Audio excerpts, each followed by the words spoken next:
Imagine a realm where the seasons' rhythms rule, where centuries of agriculture and fishing have reshaped the land, yet where people and nature remain in harmony.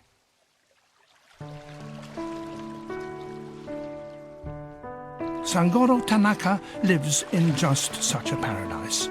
At 83, he's a guardian of one of Japan's secret water gardens.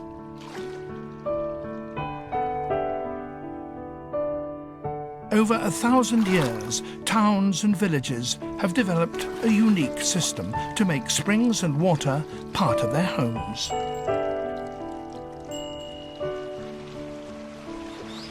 From inside their houses, the stream pours into Japan's largest freshwater lake, near the ancient capital of Kyoto.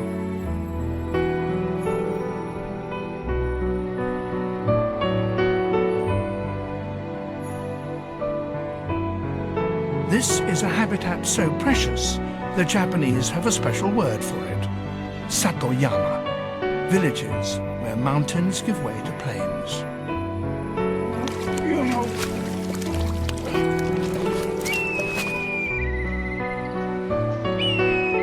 They are exceptional environments, essential to both the people who maintain them and to the wildlife that now share them.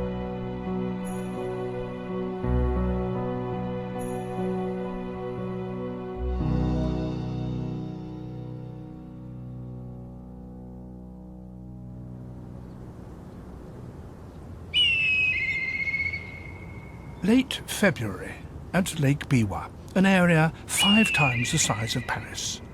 Its year has 4 distinct seasons.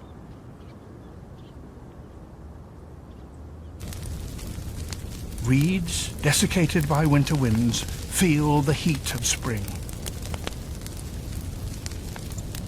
They are all that remain. The rest have gone to make roofs or screens.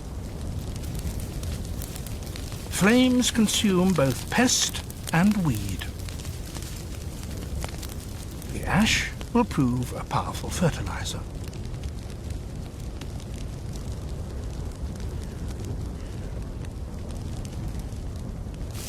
Destruction creates the very conditions in which a wide range of species will eventually flourish.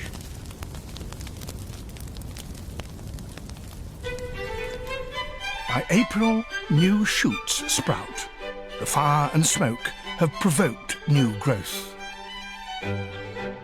Spring puts on its new coat.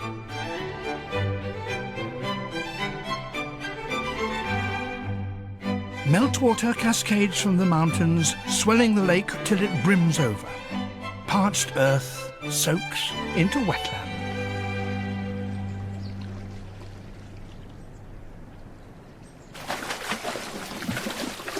Sudden sounds split the still of the day.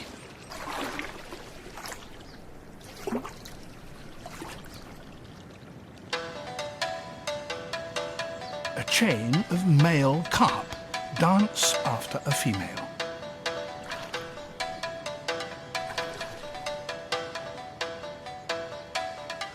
Some are longer than a man's arm, but she's bigger still, heavy with eggs. She releases her eggs, up to 200,000 of them, and the males race to fertilize them.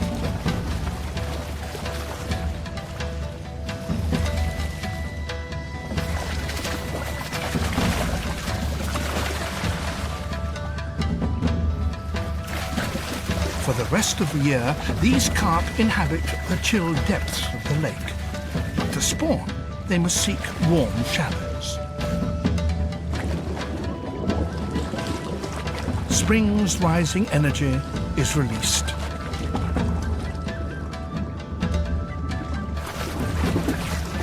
Over 200 carp crowd here today.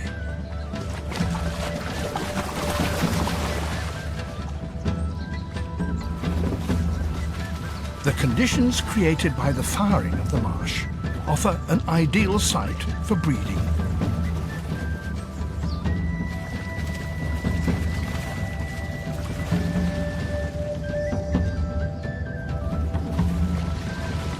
There are only only a few days a year, when so many fish throng here.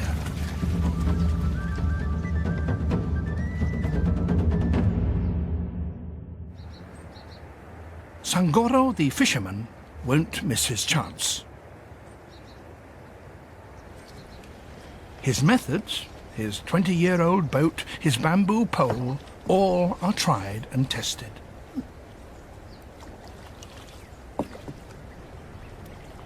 It takes years to really master the art of punting.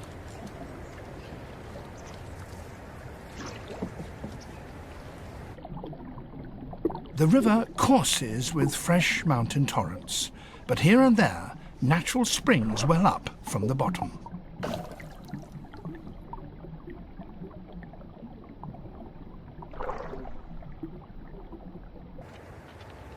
The marsh is a maze, but to Sangoro it's as familiar as his garden.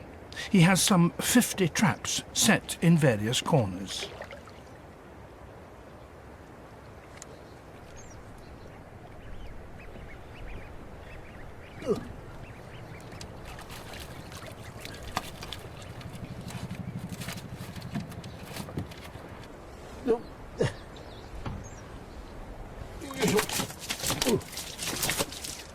The carp are Lake Biwa's spring gift. Sangoro only fishes from March to June, when the shoals retreat to the lake.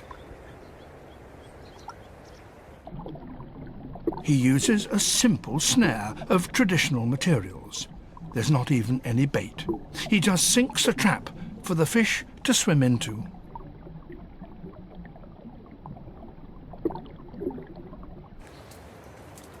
Where he places it depends on the weather and where he thinks the fish will swim that day.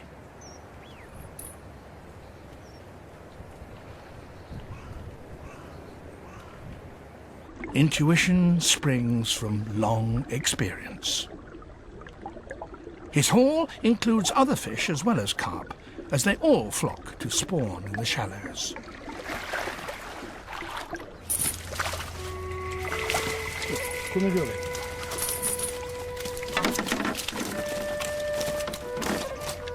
This trap is full of carp called crucians. With a single trap, he may net a dozen fish to take home.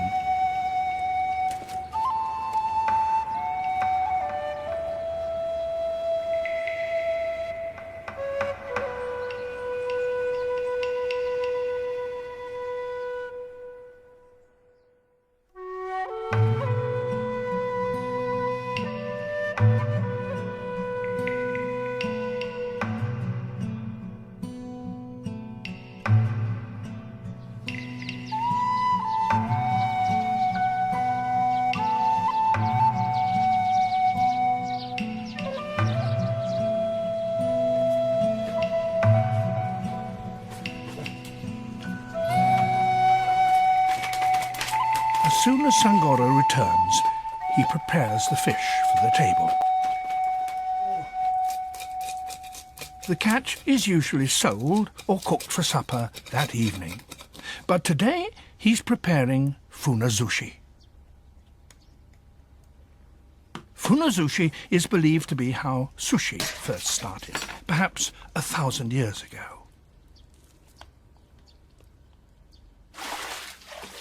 It's salted and fermented crucian carp and rice. It smells sour and takes a long time to make. First, salt your fish. Stand for 3 months. Mix with boiled rice to ferment. Leave another 6 months. The ingredients, rice and fish, are the key items of the Japanese diet.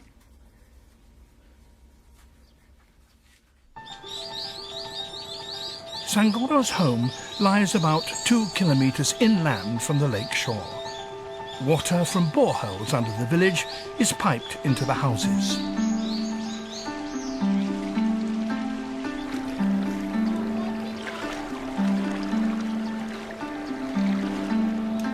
After it's been used, the water passes into a man-made stream.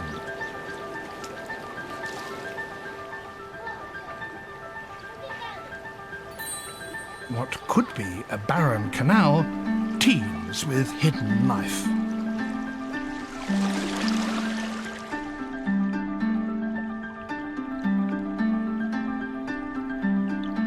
As spring gives way to early summer, aquatic plants reach for the sun. This one takes its name from the tree flower it resembles, the plum flower underwater buttercup.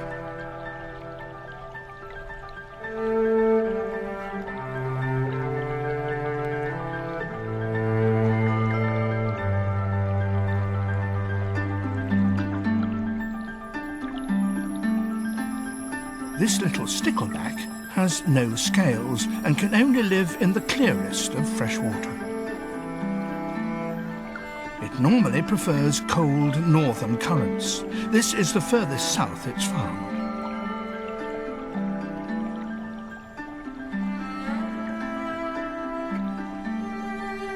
The channel also harbours some strange-looking creatures.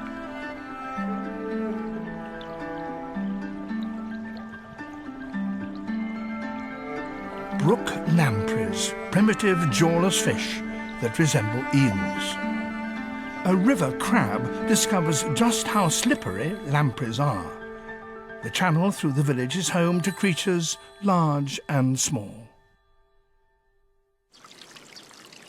The water sustains people too, and in turn they use it sustainably.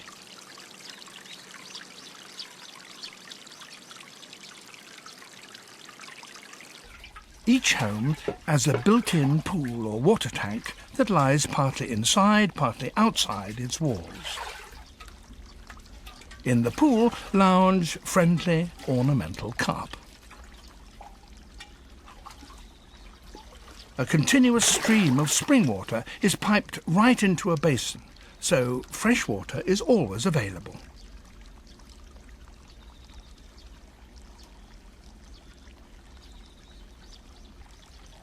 The carp are not purely ornamental, nor are they to be eaten.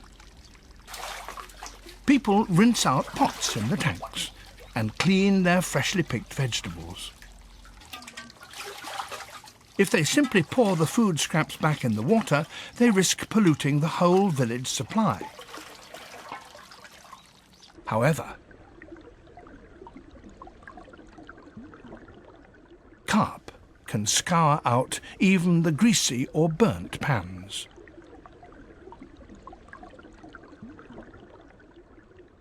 They do the washing up in Satoyama villages.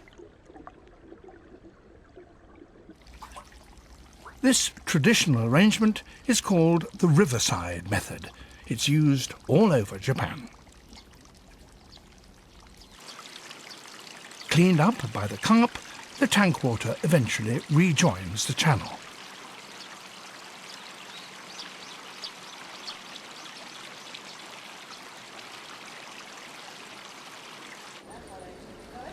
For some wildlife, the man-made creek provides an ideal place to raise young.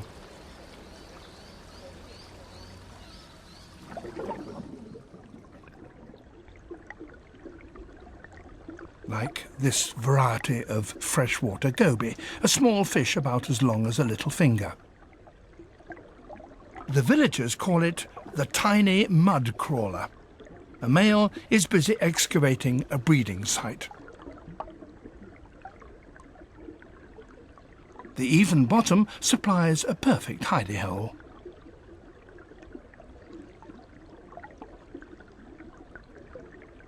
As always, the best locations are highly sought after.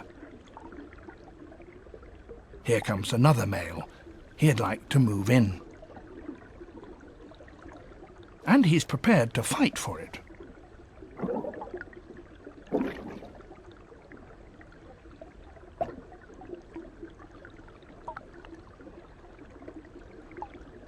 Both do all they can to look threatening.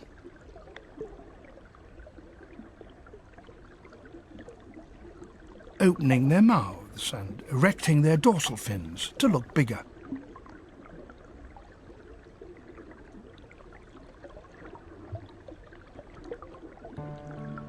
It's a victory for the sitting tenant.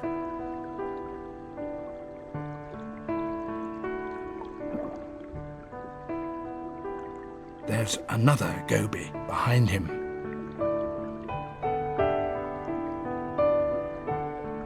She's hanging upside down and she's laying eggs.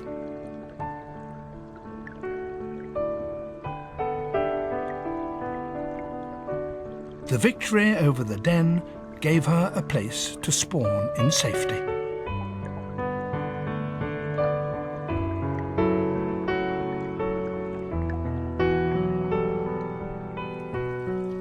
The old, simple life of Satoyama communities is attracting some young Japanese back from the cities.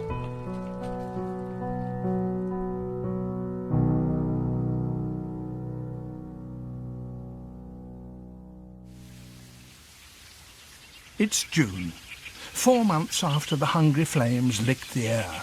Reeds that rose from the ashes now reach overhead.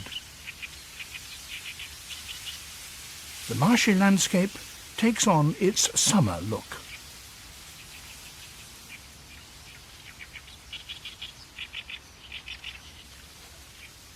The dense growth is almost like a jungle. A world filled with tiny lives.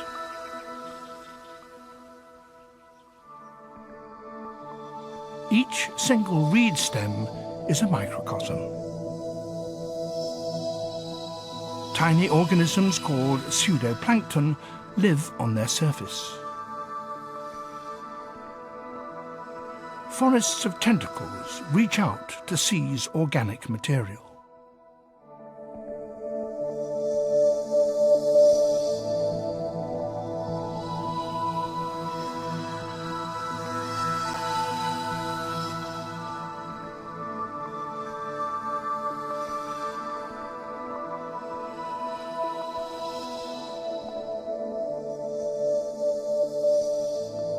Earlier, in spring, young carp hatched in the flooded fields. They stay there for about 3 months. The reed beds are their nurseries, where they have plenty to eat and are concealed from predatory birds. An infant fish meets a sudden end. It's been grabbed.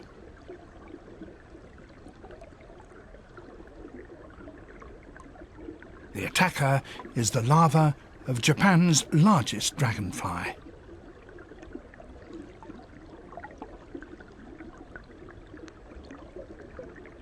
This aggressive ambusher hides in sand or gravel.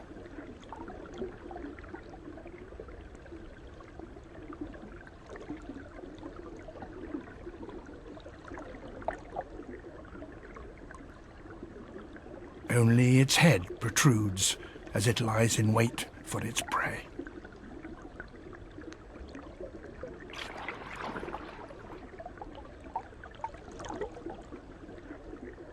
Its correct name is the golden-ringed dragonfly. But to the Japanese, and to Sangoro, in its adult form, it's the king of dragonflies. Chicks accompany a parent coot. Now is the best time to find food. An adult calls in warning.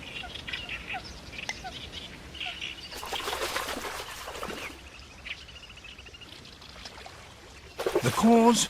The coot's number one enemy, a weasel, egg thief and baby coot snatcher. A narrow escape. Waterfowl have to guard against foxes and snakes too.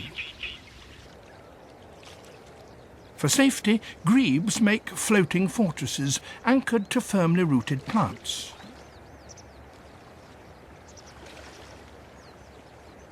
An adult bird is particularly alert when the eggs are hatching. Each grebe has its own territory, and each nests at the same place every year.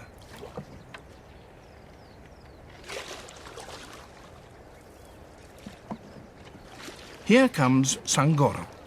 The birds know him already. This is his regular route.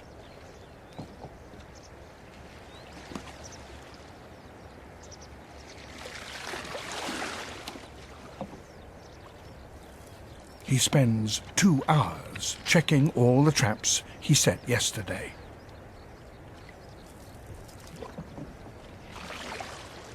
His work done, Sangoro returns to the landing stage.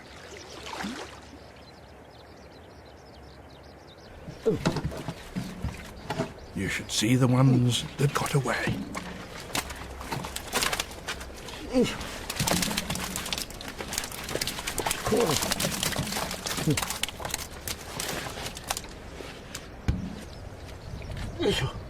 Turning muddy banks into reed beds has paid dividends. He has nearly 50 fish in all, of 8 different types.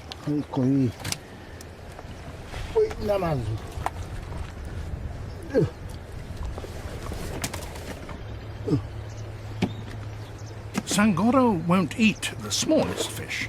He puts them aside.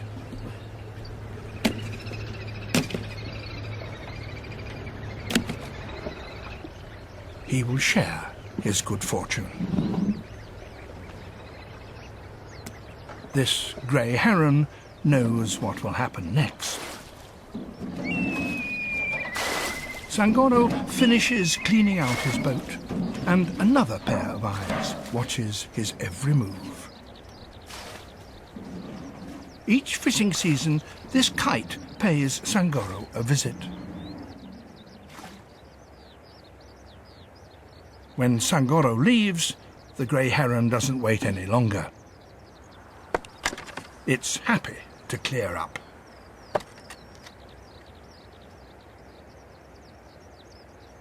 Sangoro left the tiddlers for the birds. It's his way of sharing nature's riches with those around him.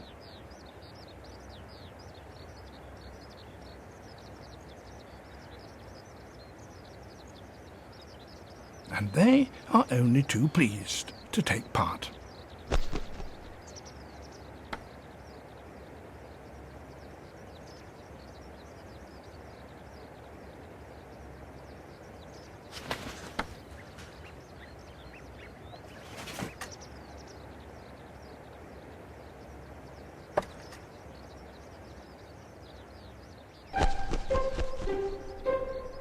The kite will take the fish back to hungry chicks.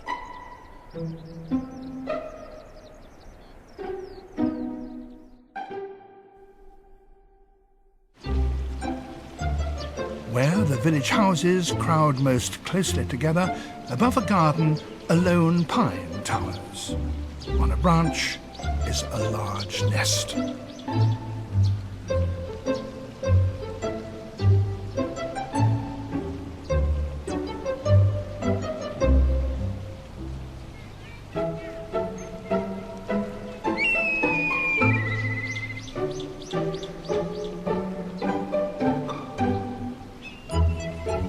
There are 2 chicks there.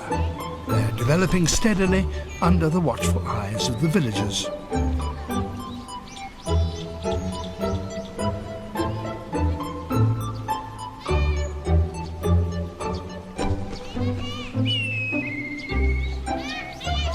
Sangoro's gift is a token of the village's close ties with wildlife.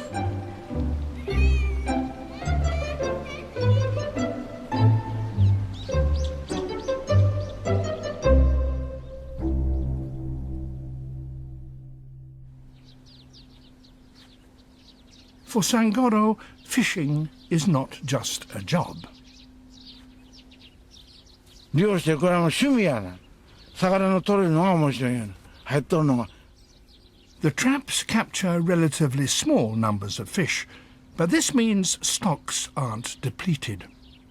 ほんで魚と知恵比べやけな。魚を上手に騙さなあかんねん。あら、これは魚の方が賢かった。わしの方がわしの知恵の方が赤なんだな。入っとらん時はそう思うし。まあ毎日が楽しみよな。Taking from nature without exhausting its supply is practiced throughout Satoyama. Reeds will make blinds, indispensable in the glare of the Japanese summer.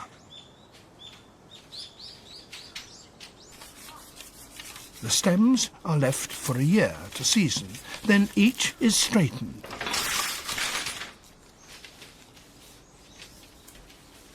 Local materials find a use locally.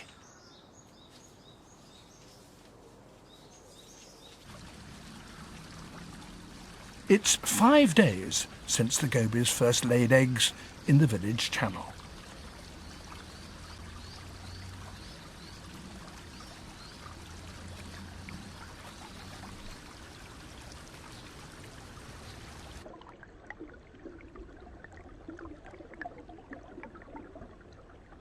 The male is still around. He's very protective, keeping predators away and taking great care of his offspring.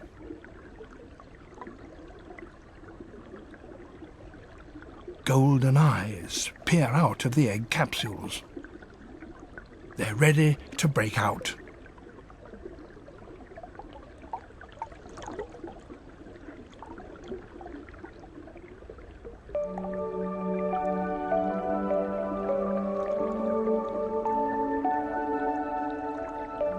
The anxious father fans them, keeping them oxygenated.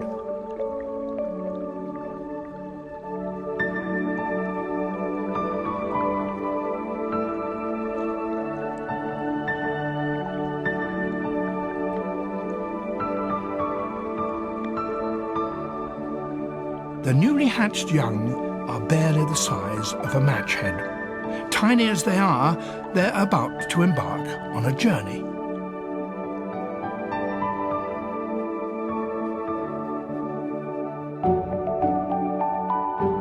They will ride the current the 2 kilometers to Lake Biwa. There they will feed on the abundant plankton.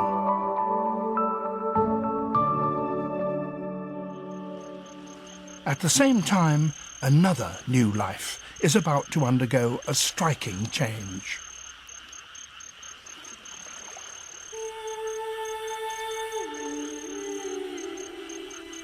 The larva of a golden-ringed dragonfly.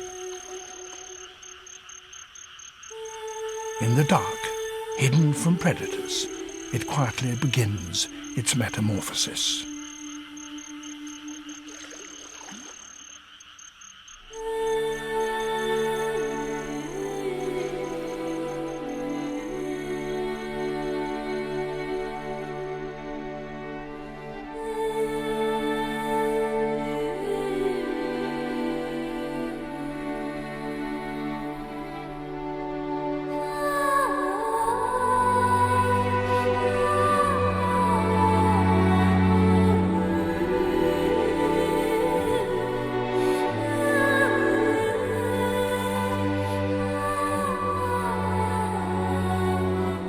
The larva is now a fully winged dragonfly. In 10 days, it will be sexually mature and ready to trigger the next generation.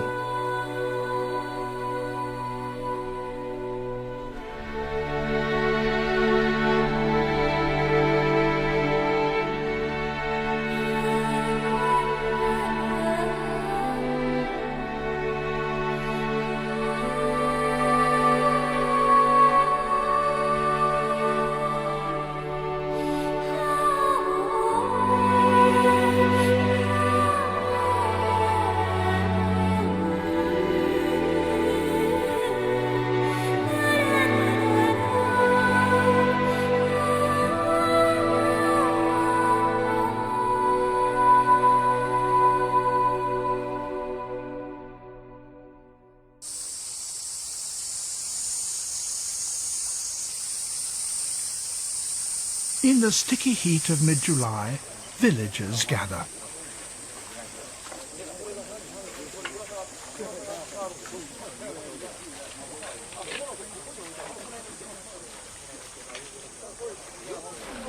Overgrown banks block the stream. Time to clear the water plants. 20 families band together for their part of the channel. For the villagers, it's a welcome task their ancestors carried out for hundreds of years. For the fish in the creek, it's a huge nuisance. Flushed out of the shady vegetation, they seek refuge elsewhere.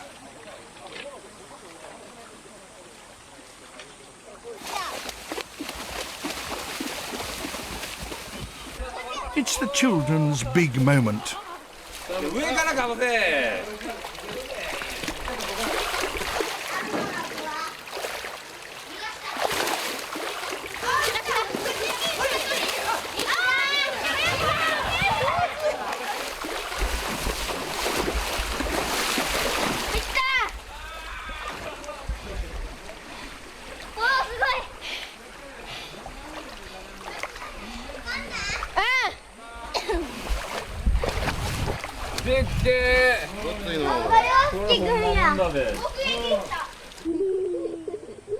With wild creatures so close, children experience nature directly. Fish and birds are an everyday part of their lives.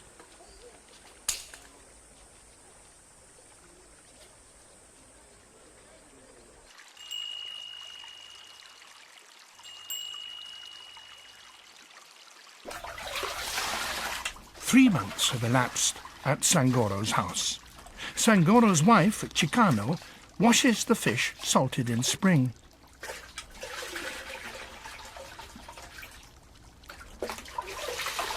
Next, she will bury them in rice.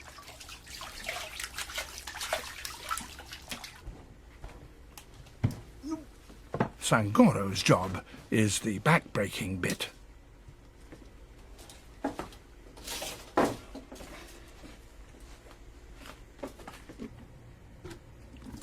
First, they lay out the fish evenly. Then they cover them. They build up several layers.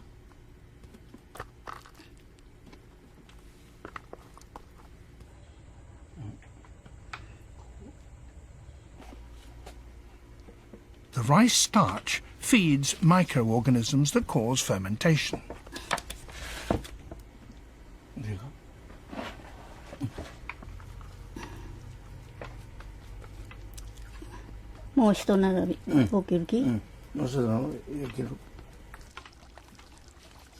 With nature's blessing, the funazushi will be good again this year.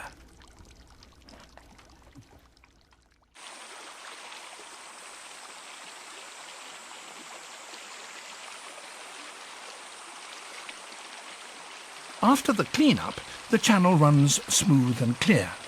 Small fry are encouraged to return.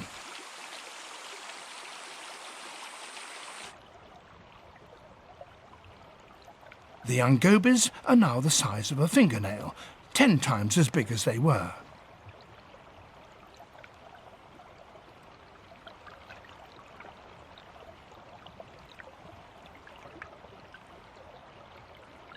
The hatchlings from the village have spent 2 months feeding on Lake Biwa's planktons.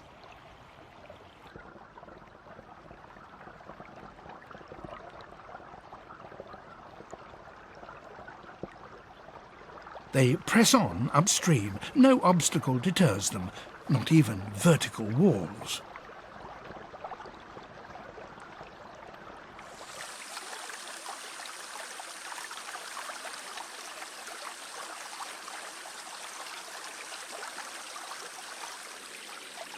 Inland, the channel narrows, and ahead lies something only too keen to greet them.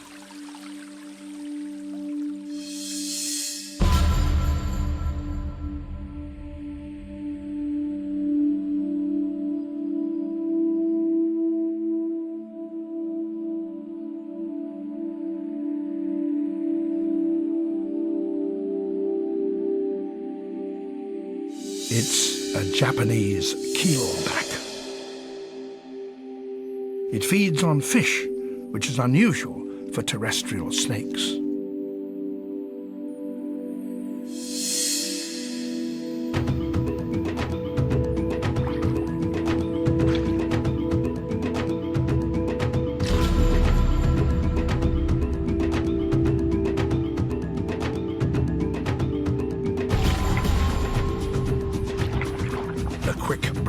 keelback catches the lazy goby.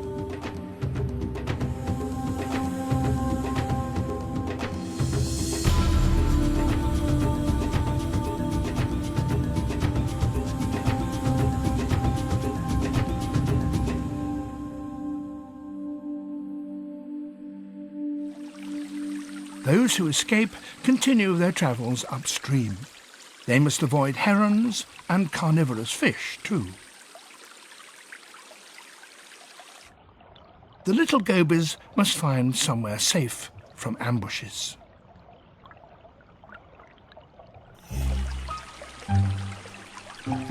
They bump into a row of fence posts. Inside are carp, which won't attack them.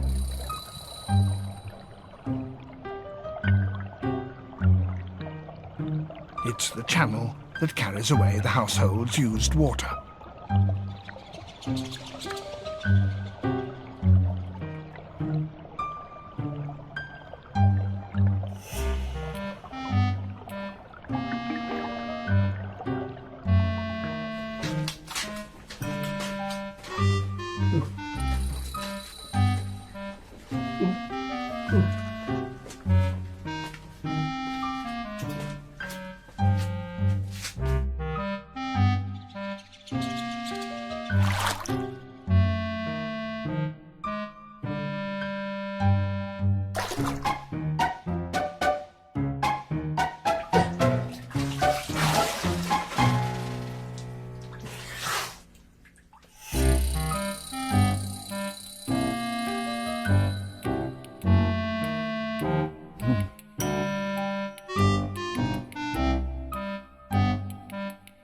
Sangoro's pool offers the young goby sanctuary, even if he will have to do the dishes.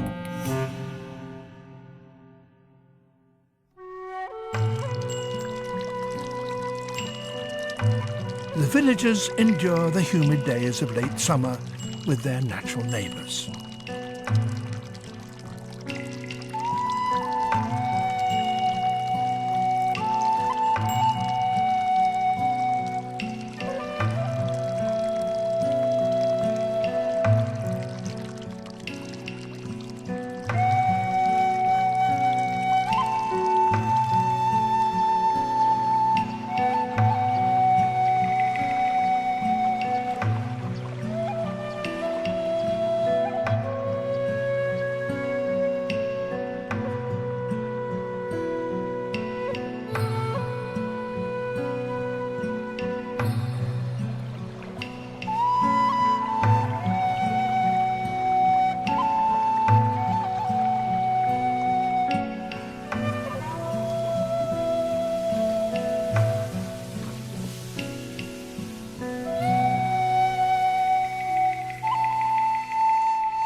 It's a drowsy afternoon.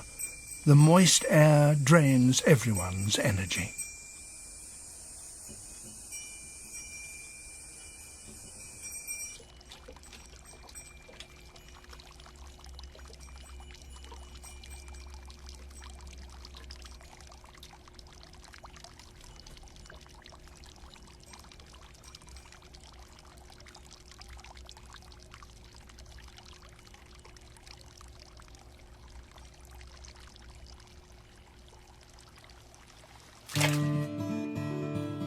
The temperature of the spring water in the house pools remains a constant pleasure.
the fiery summer burns itself out.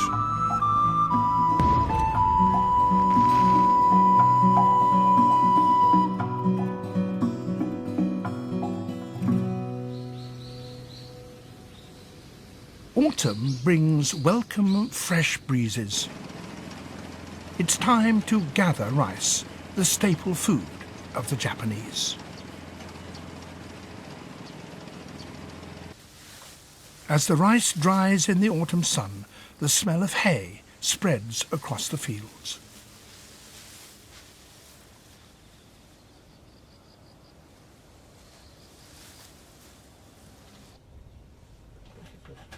With the harvest in, the time has come to give thanks. Sangoro picks 2 live fish from the house pool.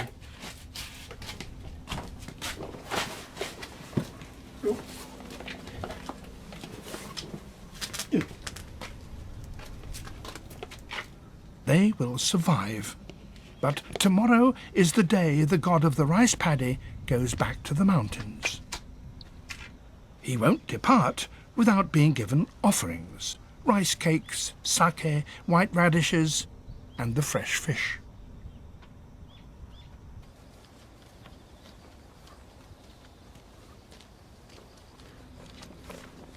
Sangoro believes that the god of his rice paddy will eat before leaving. The god will return next spring when rice is sown again.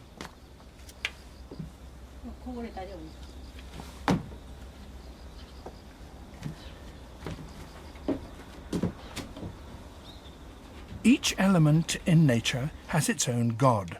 Every tree, rock, and stream. 8 million gods of nature in all. Prayer and ritual express Sangoro's gratitude. He's almost totally self-sufficient, thanks to the gifts of nature.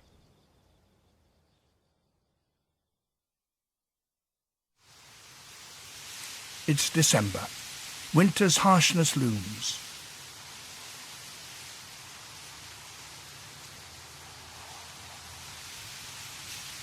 Bitter winds start to gust from the lake. Sturdy green gives way to brittle gold. 9 months have passed since the scorched earth sent out shoots.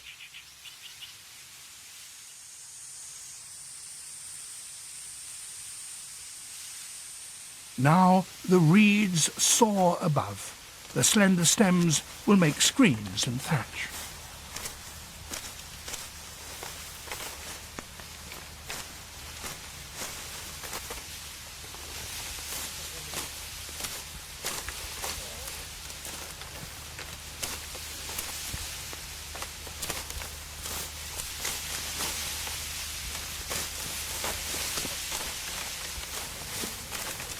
The farmers cut carefully. They don't snap or bend the long stalks.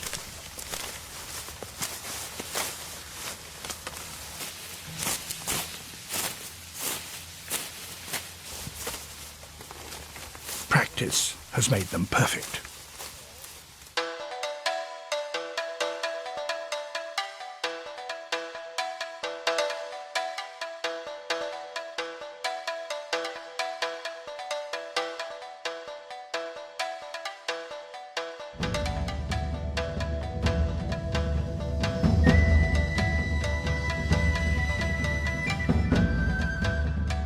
They heap the bundles into a tent-like shape called a round stand.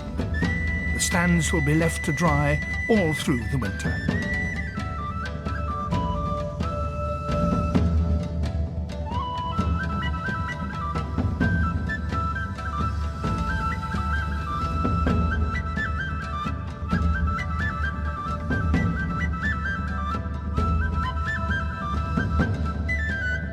The stands are visible reminders of the close connection between the farmers and the environment they have created.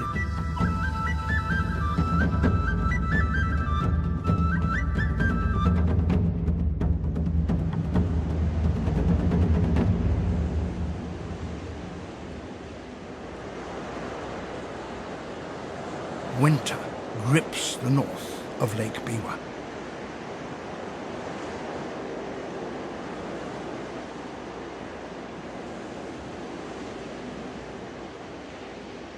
The reed beds show no sign of life.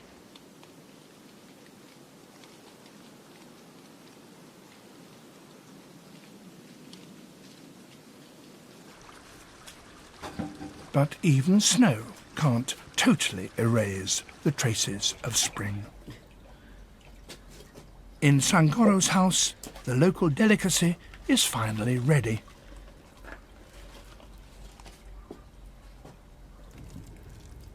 He caught the carp in his trap in spring. He and his wife salted them, and when summer came, covered them in rice to ferment. Now a further 6 months have passed.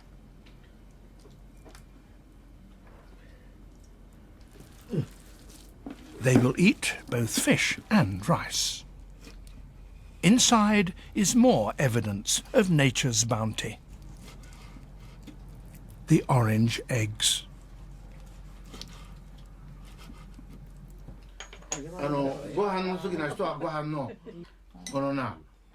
Sangoro invites his neighbors to share the funazushi.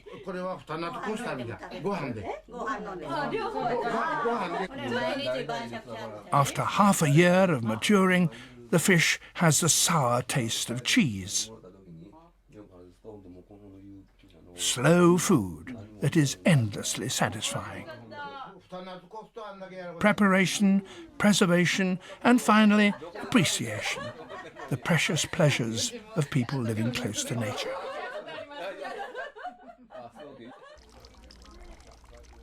Right next to their dining room, there is the basin full to the brim. It's cool in summer, warm in winter.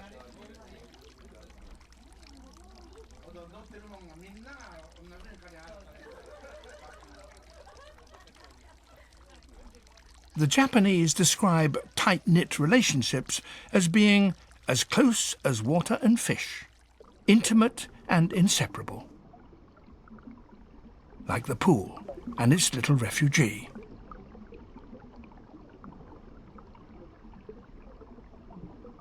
The goby sits in a quiet corner, waiting for spring.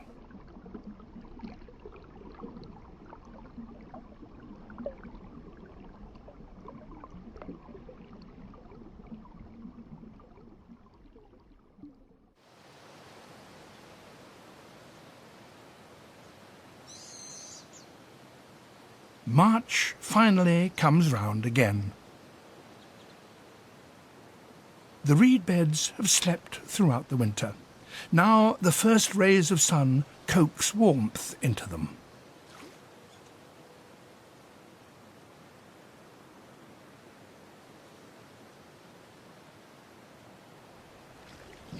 Once more, the silence yields to sounds of life.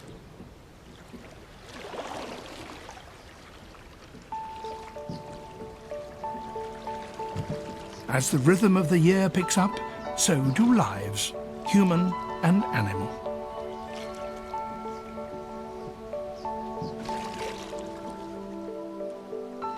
The Japanese have another saying: water comes, the fish live. They mean that when the right time comes, everything will be fine.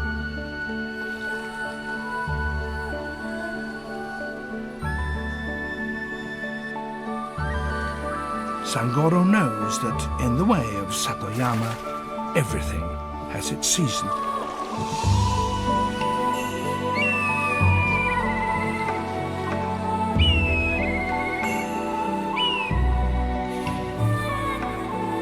Together, Satoyama people and nature weave life into a seamless fabric, blessed by water circling on its journey without end.